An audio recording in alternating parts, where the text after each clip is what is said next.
What's up with it? What's up, y'all? This is your boy Darryl Blalock from Stop, Drop, and Listen. Yeah, and I'm here with my boy. What's up? It's Joe Maserati.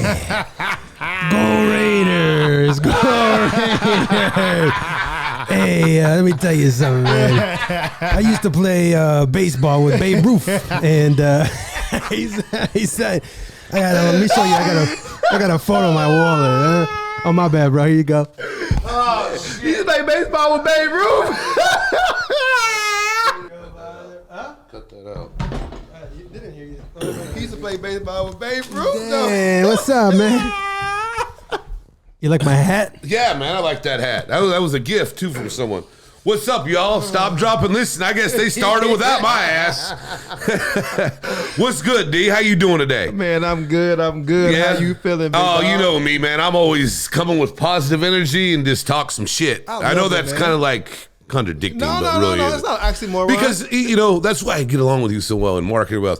When I talk shit, I'm not talking shit to you like we're going to do some shit. Let's just talk some shit because talking shit is bullshitting. That's all it is. Yeah, listen, the two things can be the same at the same time. You hear That's me? right. So you can talk shit and be positive. Right. Hey, I think it's a marriage made in all kinds of happiness. There you go. There you go. You know? So what we got today? What you want to go with? Well, there's a lot of things that we can talk about today. And I think that we should just get into hey, Marky Mark over there. Marky Mark. How much did you hate that growing up, by the way, Emrod? I didn't. So here's the thing. As a kid, I was Marky, M-A-R-K-Y. I was Marky, and I fucking hated it because as soon as I got like to middle school, finally I grew out of it. I was Mark, and I was like, oh, okay, I'm Mark now. Then as soon as I got to 9th grade, I was a freshman, and all the seniors were like, Marky. And I was like, I guess I gotta embrace it. I became Marky to all the girls and all the older people, but yeah, I don't mind it. I got a confession to make. Is this a deep confession or? I've never told nobody this before in my life. Oh shit, this is gonna be deep. These are my confessions. The very first concert I ever went to. God damn. The very first concert I ever been to was a New Kids on the Block concert. And no shit. Yeah, man. In Las Vegas. I lived in Vegas to, like when I was between 4 and like 8, I think. And my friends at the time, you know, we were hanging tough. Mm-hmm. And hanging tough. No pun. Oh shit. And so my friend mom got tickets to go to the concert act and say, hey, Darryl, do you want to go? Of course. And everybody call me DJ. So DJ, do you want to go? Of course I want to go see Marky Mark and the Funky Bunch. Yeah, because they opened up for them, huh? Yeah. They opened up because his brother was in New Kids. Guess what my first ever concert I went to was? What? NSYNC. my sister's birthday, but I had me and a couple friends. We were the Side Street Boys.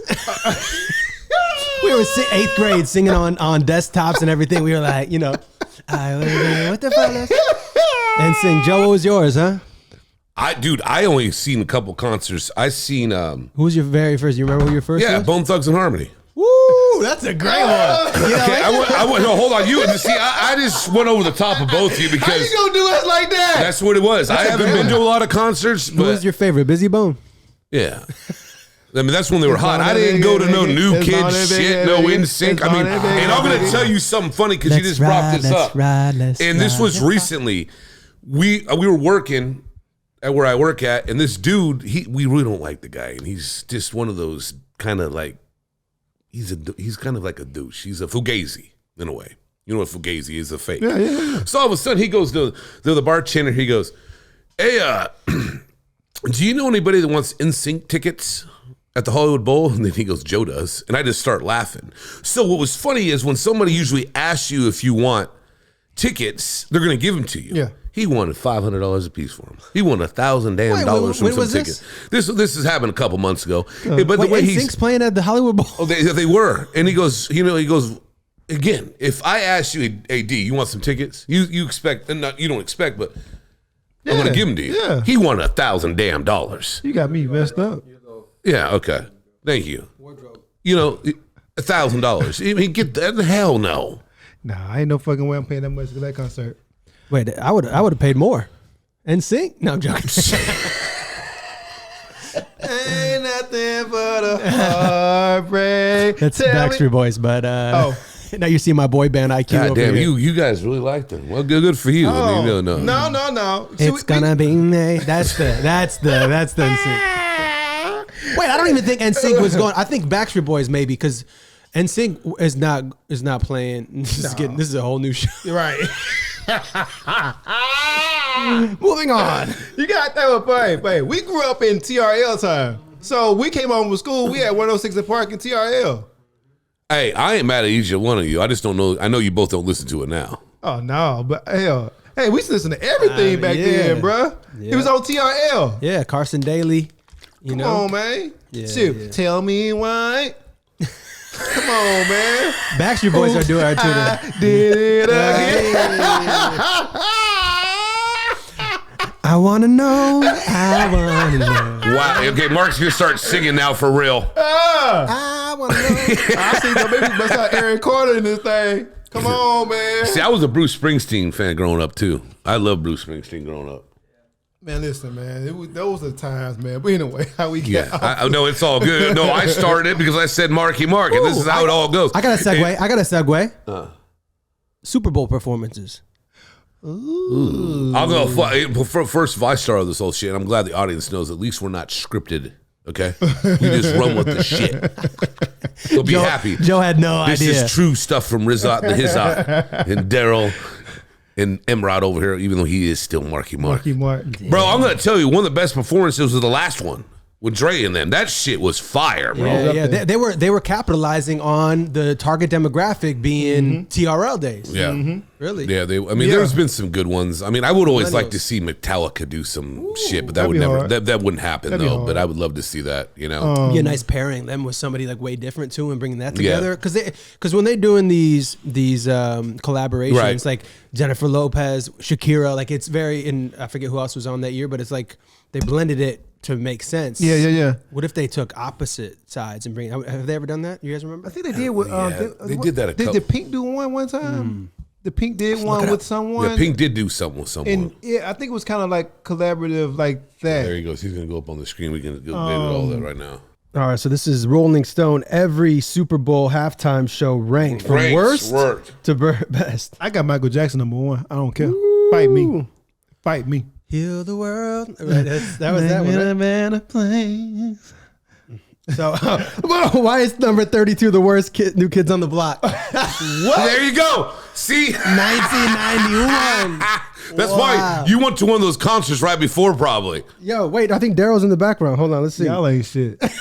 I don't see not one damn black kid back there. Stop playing with us. What are you talking about? Oh, that's one little black girl right there. Yeah. Oh my God, hanging tough. Okay.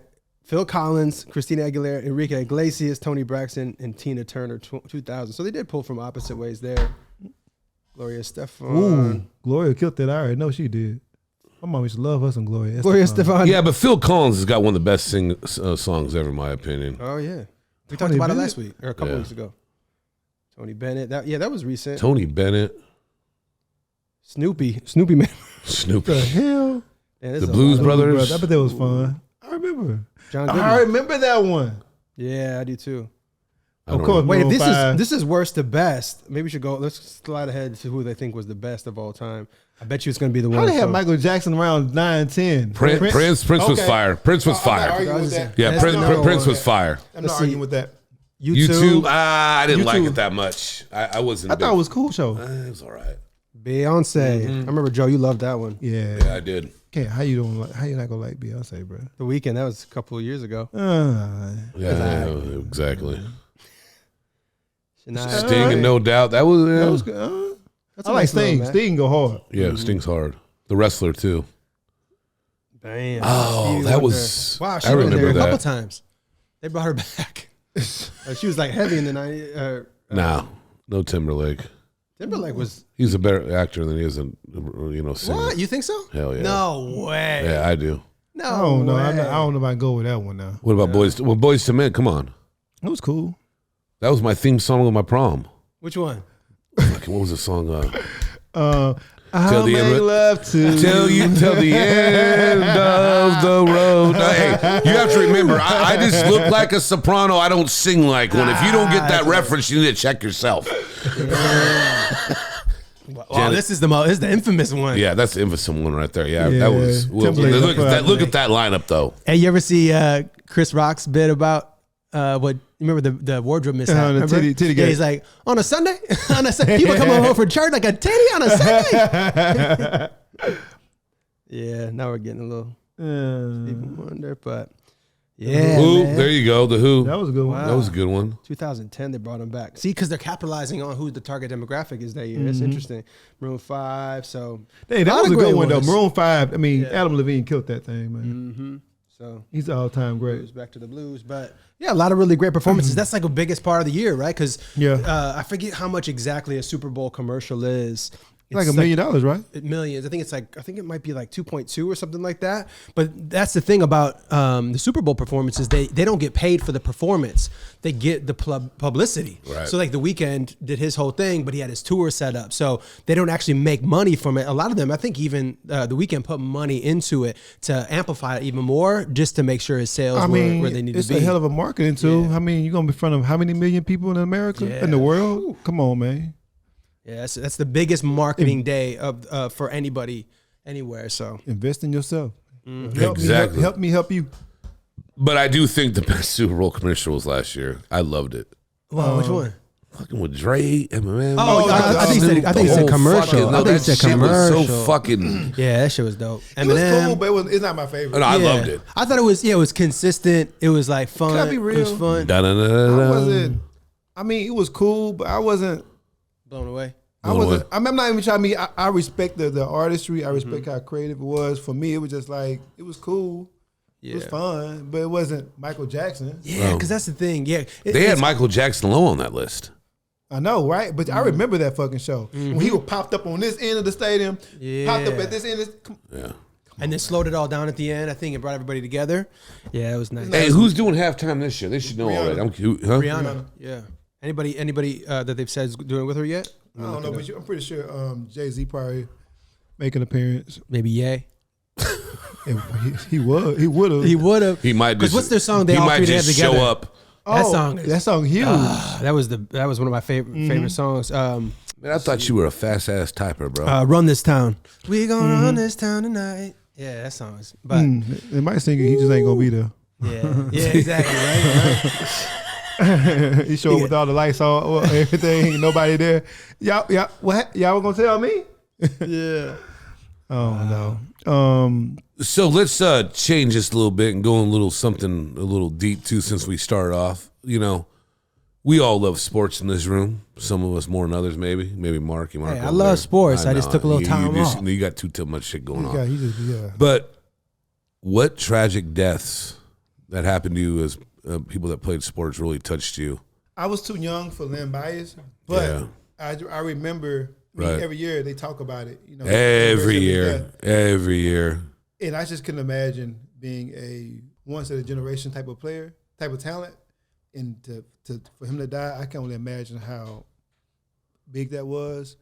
In my life, well, not my lifetime, but since I can remember, I would say, I think Pat Tillman was probably the one I can remember the most in real time. That and Derek Thomas, but Pat Tillman, because I remember he was an actual football player. And he was good, man. I mean, it wasn't like he was just he was a second stringer or just a special teams guy. That guy could play ball. No, he was a baller, man. And then for him to have the wherewithal and just the will of like, you know what, I want to represent my country. Right. I want to. And for him to die from friendly fire, is just it's scrunching. But also, I mean, I think that as the bigger thing is the level of selflessness.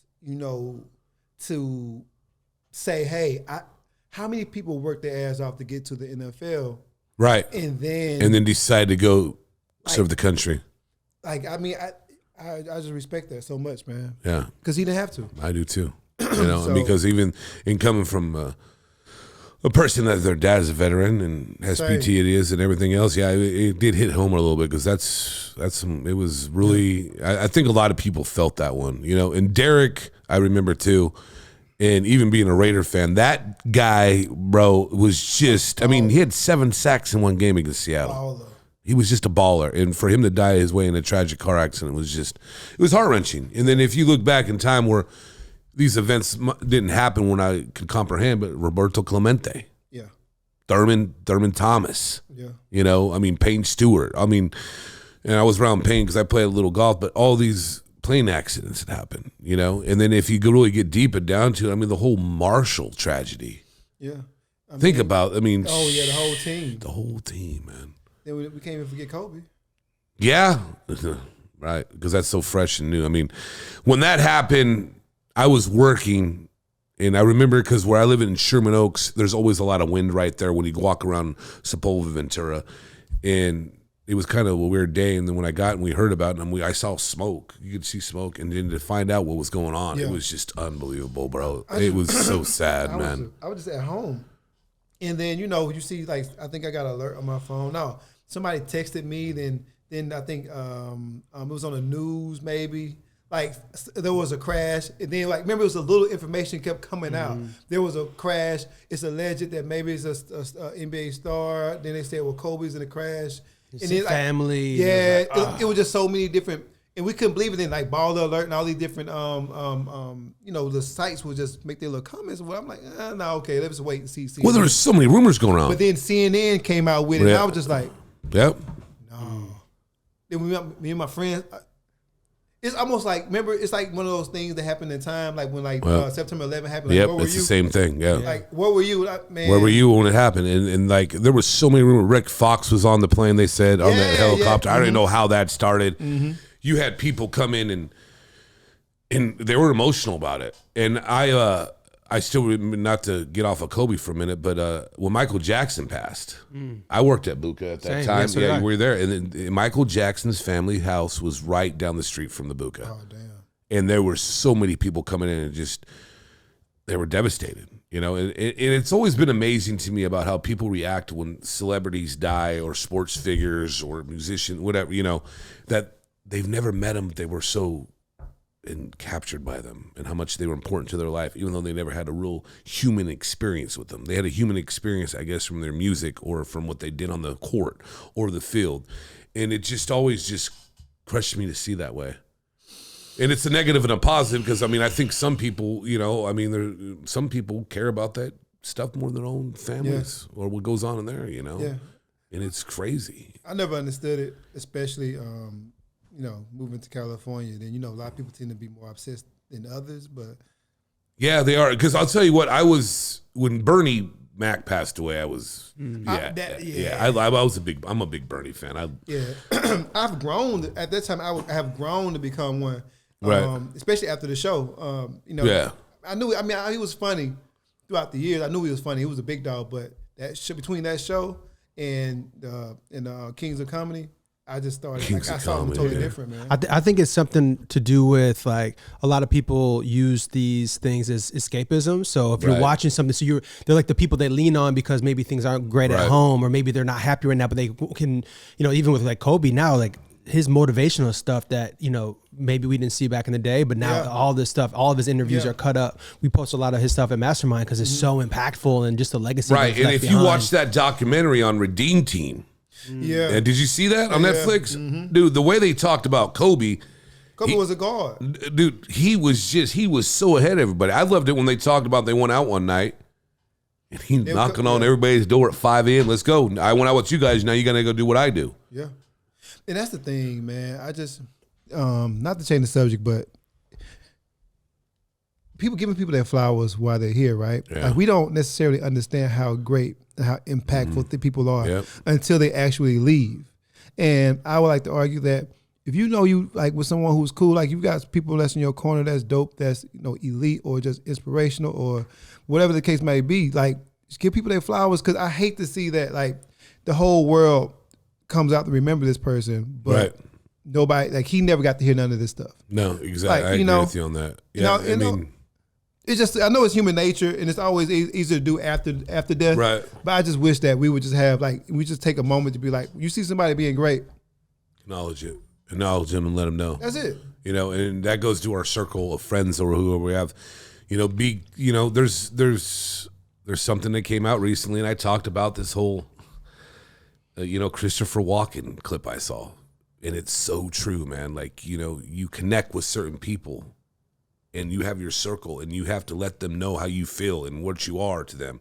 And we don't do it enough. It's like, I feel like even just in little life things when we don't know people and then like around the holidays, everyone's nice to each other. We should be like that all the time. But I agree with you totally. Your circle, you need to give them their flowers all the time. That's why they're there for you. They're there to support each other, No, and absolutely. to get through everything. And Kobe, he got everybody bagged on him for what happened. Yeah. He made one little mistake. Yeah. And he was horrible. Well, also, I mean, and he grew so much from that. And like Mark said, he was an inspiration. I think a lot with Kobe is too, like, to be great and to be those elite players, there's a fine line between greatness and being an asshole.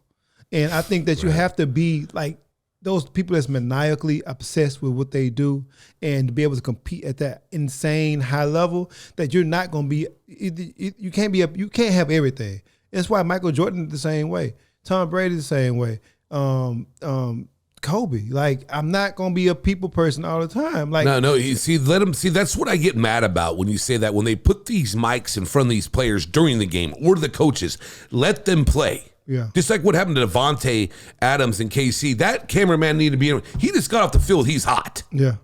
Let him go. Like like you just said, the media gets too involved and up in their face all the time. These guys put everything into it. A lot of them do. But a lot of that comes from just the public and the fans wanting access. Exactly. And like, we're just in a world now where we just want all access. And they need their time, and they're dedicated to what they do. And one of the best quotes I heard from was Shaq at the funeral. Oh, yeah. Mm-hmm. I if no one knows about it, go back and find it. I love the clip. I guess the guys are complaining to Shaq about Kobe's not giving up the ball, and he goes, "Okay, I'll go talk to Kobe." I love that. I love that one. And he goes, "Hey, Kobe, there's no I in team." He goes, "There's an EM in that motherfucker." And that's some real shit. But man. a lot of things with Kobe was he was like, man, listen, y'all are not working your ass off like I am. No, y'all in the clubs, y'all out there with the women, you blowing your money, whatever. I'm working out 3 times a day. Yep. And you think I'm gonna pass you the ball? Oh, you ain't earned this ball. No, and I agree. And I'm the star though. Yeah. Y'all not better than me. Y'all should be working harder than me. Exactly. I get it. No, I get Kobe when he says that. I got the whole thing too. And the thing is, and what I respect the most about him, he played for one team his whole career. Hey, but it was a chance back in 2006, 2007. But he stayed. Yeah, where was he supposed to go? Phoenix, I think. Phoenix it was. Yeah, and they had Steve Nash at the time. They had not Ceballos. Amari Stoudemire. I think they had Sean Marion at the time too. Did you hear that I recently just saw this clip about Kobe? Kobe was talking on A-Rod's pod or something like that. Maybe it was an ESPN show or something. But he said him and Shaq was hurt or whatever. And then Kobe had like 8 or 9 games straight where he had over 40 points. Yeah. And Phil Collins brings him in and said, hey, man, listen, we're going to lose the big guy if you keep going now. He's like, what do you mean? I'm scoring 40. He's like, I just need you to dial it back. He's like kind of pissed or whatever, leaves. And then it was going to be the 10th game. He would have been, had the most 40 plus games in a row. And he had 38 points. So he comes down, and the last play of the game, he could pull up to hit a 2, and he passed it to Shaq, and he made it, and it ended right there. But it was like the selflessness of him to ensure that, the team was going to be all right moving forward. Otherwise, Shaq maybe would have left, sooner and whatever would have happened. But yeah, man, he's great, but he still hit 38. It's like, I think I gotta take that 40. I'm sorry, hey.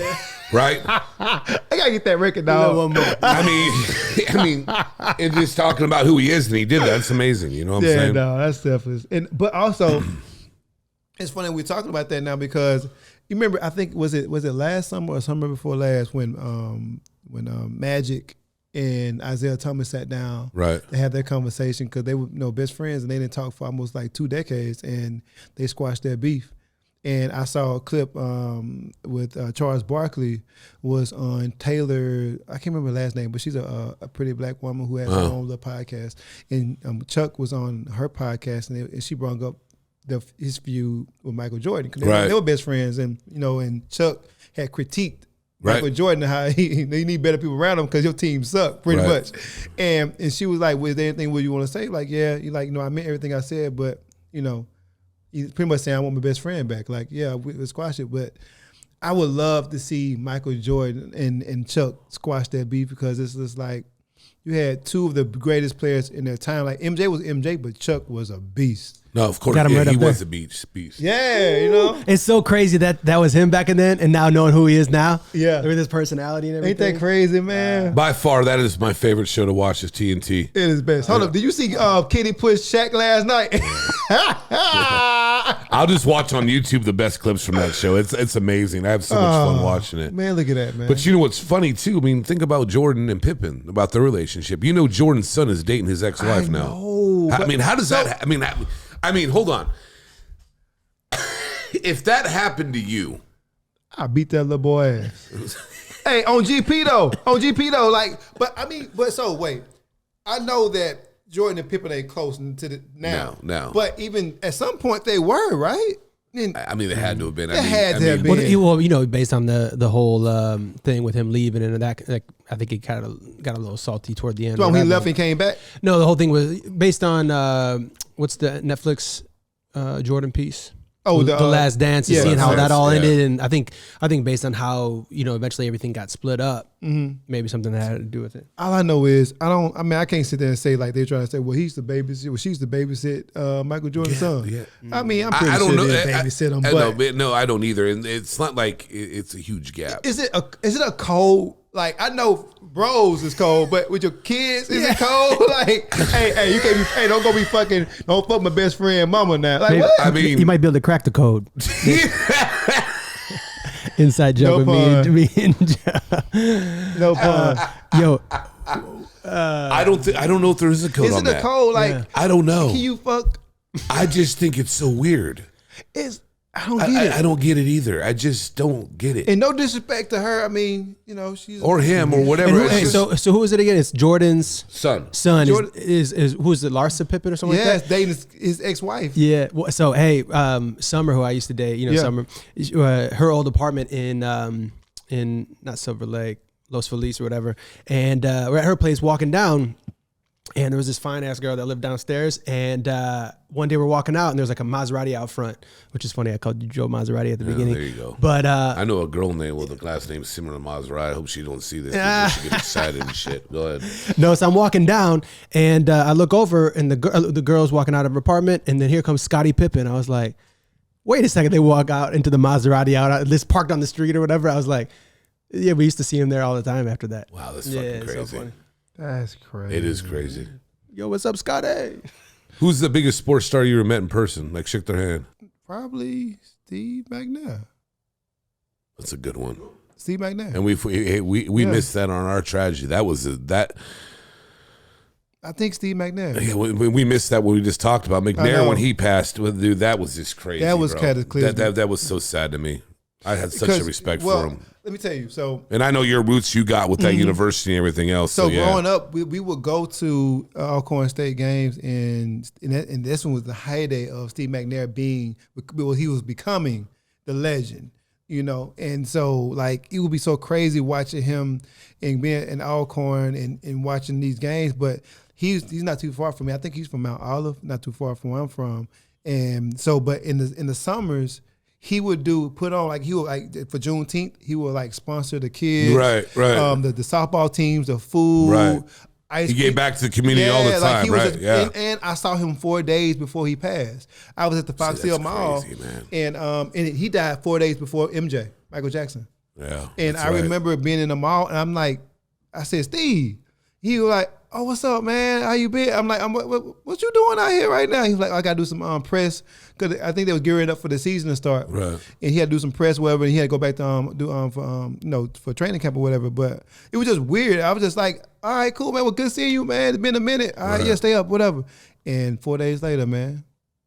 That's crazy, dog. Like that was so devastating. We were devastated. Well, no, I mean, you dealt with them as a human experience, like I said, and he was in your community. And he did well for people, and And just the way the whole thing went down was it was horrifying, bro. Sad, bro. And now when I just brought it up, I just thought of another one, Seha.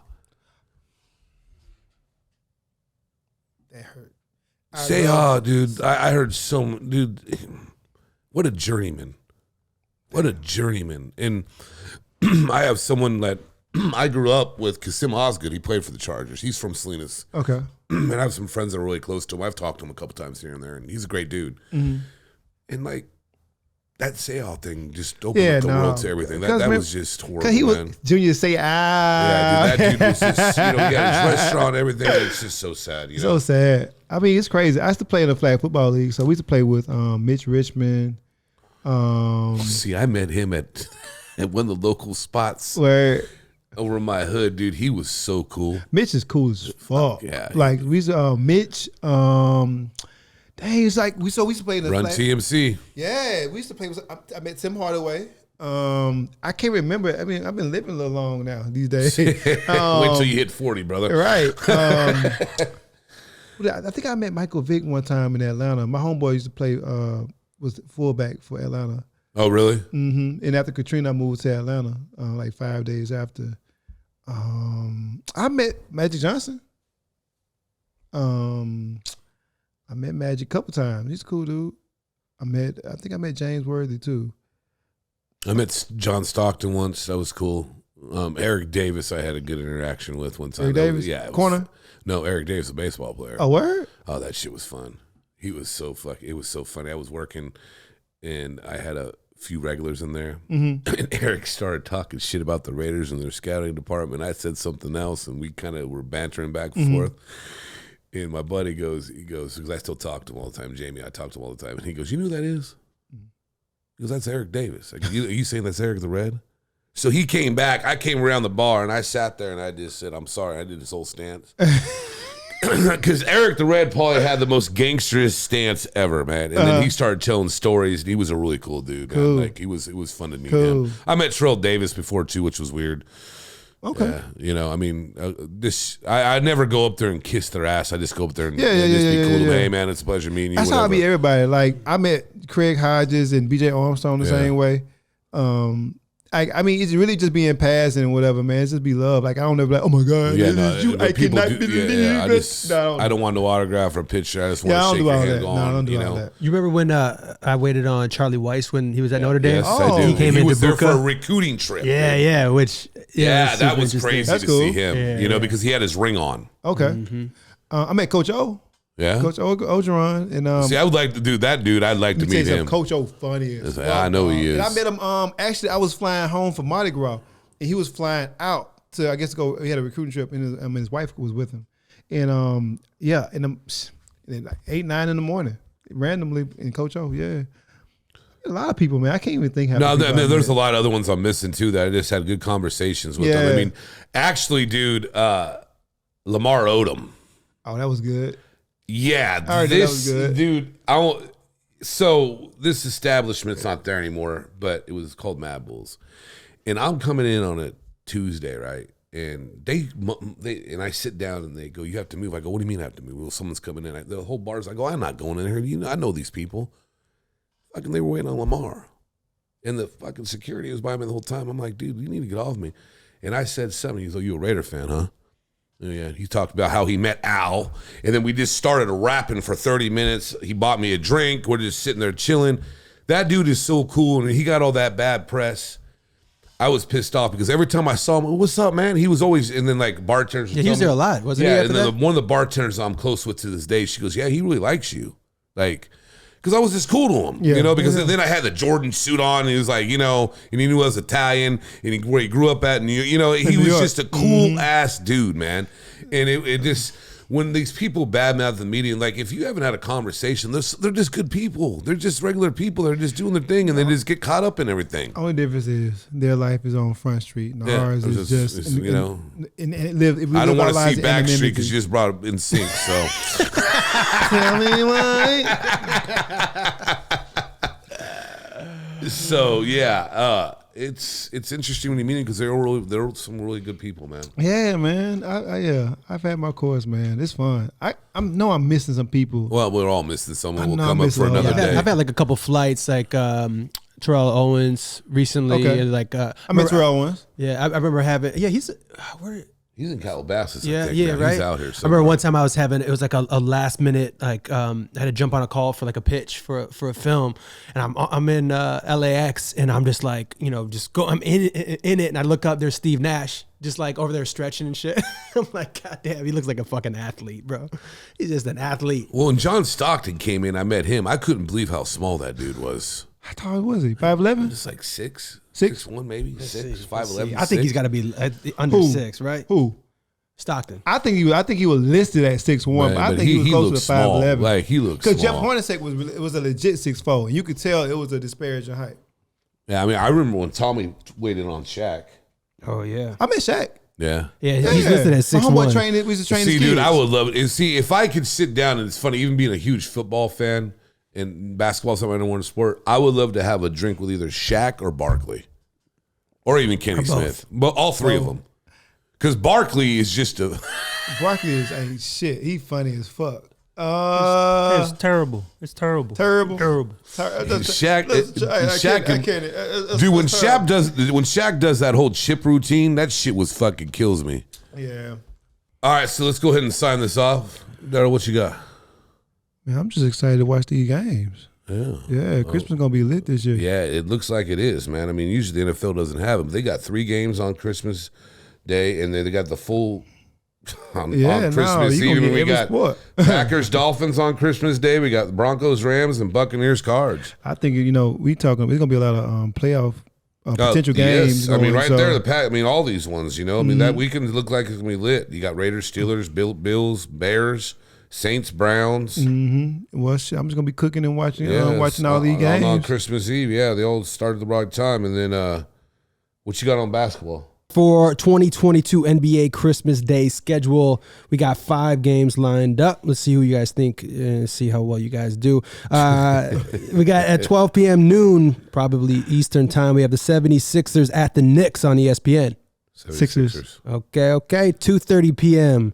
Lakers at Mavericks on ABC. Mavericks. Lakers, I got to go. The Lakers going to get it together sooner or later. They have to. All right. They have to. 5 p.m. Bucks at Celtics on ABC. Ooh. Who? Ooh. Milwaukee Bucks and the Celtics. Ooh. Bucks. Where's that game at? At Celtics. I'll take Boston. Okay. Not a bad pick. 8 p.m. Grizzlies at Warriors, ABC and ESPN. Okay. Warriors.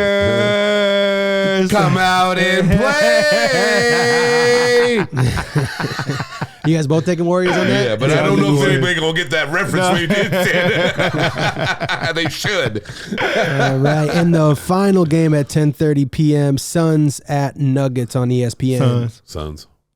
All right. Yeah. Easy. We'll look at this episode the following week and see how well you guys did. Yeah, man. Well, listen, man. Hey, it's Christmas time of the year. It's holidays. It is holidays. I just want to wish everyone a Merry Christmas and a Happy Holiday.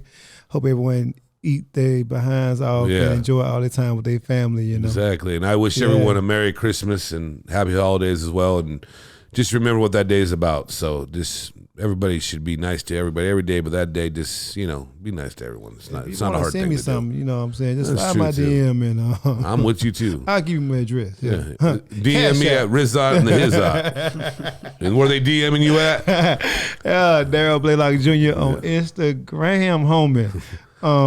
But you killed it again, brother. Yeah, absolutely. It's a pleasure working with you. Absolutely. All right, y'all have a great Christmas. Merry Christmas. Jingle bells, Batman smells, Robin laid in there.